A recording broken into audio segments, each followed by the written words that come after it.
You know those stories that are so wild, so out there, you just immediately dismiss them? Well, what if I told you that sometimes the craziest stories are the ones that actually happened? Today, we're diving into the conspiracy theories that turned out to be shockingly true. Seriously, think about that for a second. We're talking about everything from mythical monsters to secret government plots. We're always told, don't believe everything you hear. But today, we are throwing that out the window because we're looking at those rare times when the truth was way, way stranger than fiction. And we're going to start with a creature that was once pure legend. Okay, so our first story kicks off with a creature that, for the longest time, was basically in the same category as Bigfoot or the Loch Ness Monster. Yeah, I'm talking about the gorilla. For hundreds of years, it was just a cryptid, an animal people thought was nothing more than a scary campfire story told by sailors. And just look at this timeline. It shows you how incredibly long it took for the gorilla to go from myth to fact. We're talking over 300 years. It all starts way back in the 1500s with these vague tales of monsters. It's not until 1847 that we get the first piece of hard evidence, a skull. And from there, you can see things start to speed up until finally, in 1902, the Western world gets its first look at a full-size mountain gorilla. What a journey, huh? From a sailor's yarn to scientific fact. And this right here is my favorite part of the story. It really gets to the heart of what people thought versus what was real. For centuries, everyone pictured this vicious, bloodthirsty beast. But when a baby gorilla named Pongo finally arrived in Liverpool, what did they find? A tiny, playful 2-year-old that loved to horse around with dogs. That single encounter started to completely tear down the myth and show the world the gentle giant hiding behind the monster story. All right, from a monster in the jungle, we're heading out to the open ocean to talk about a phantom of the deep.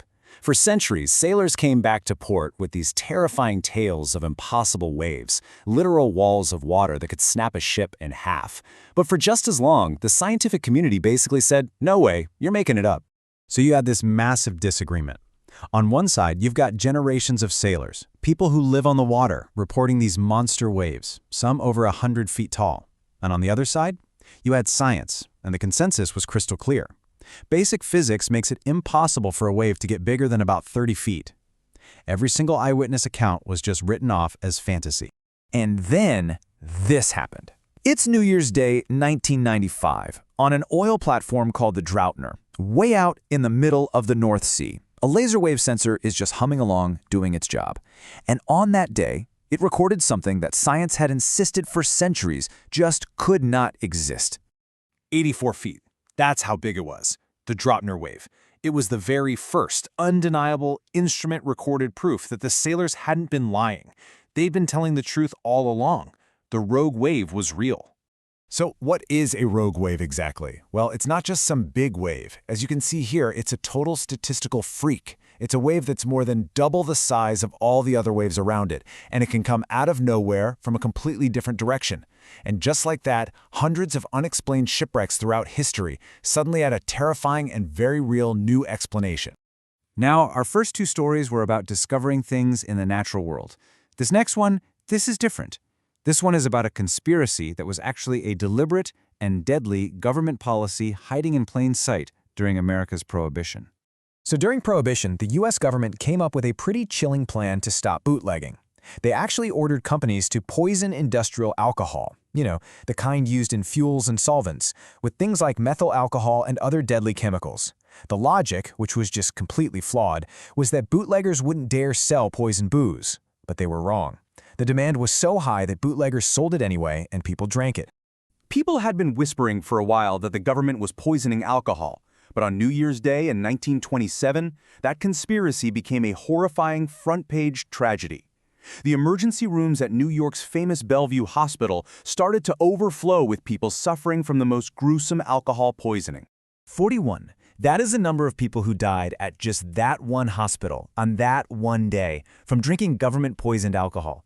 It was a number that just laid bare the absolutely horrific real-world cost of this deadly secret policy.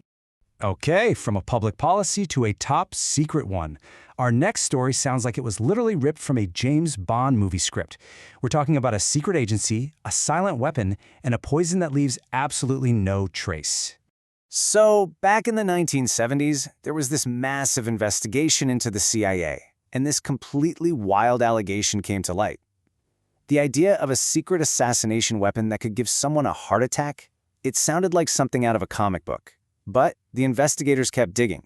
And what they found was that the conspiracy was 100% true. In 1975, the director of the CIA himself confirmed it.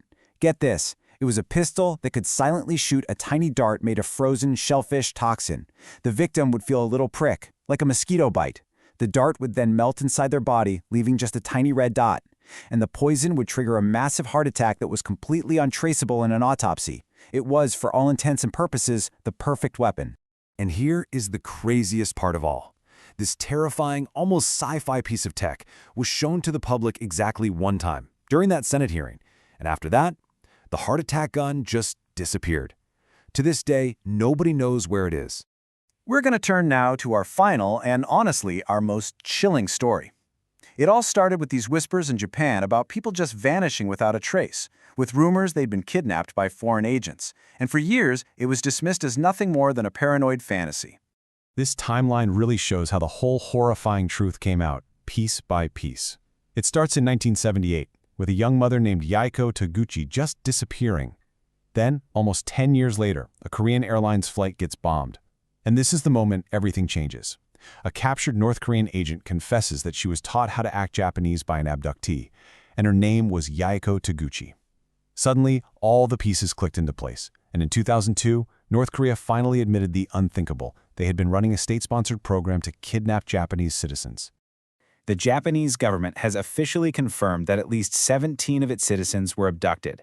We're talking about ordinary people, including a 13-year-old girl who was just walking home from school. They were taken to North Korea to teach spies Japanese language and culture. But 17? That's just the official number.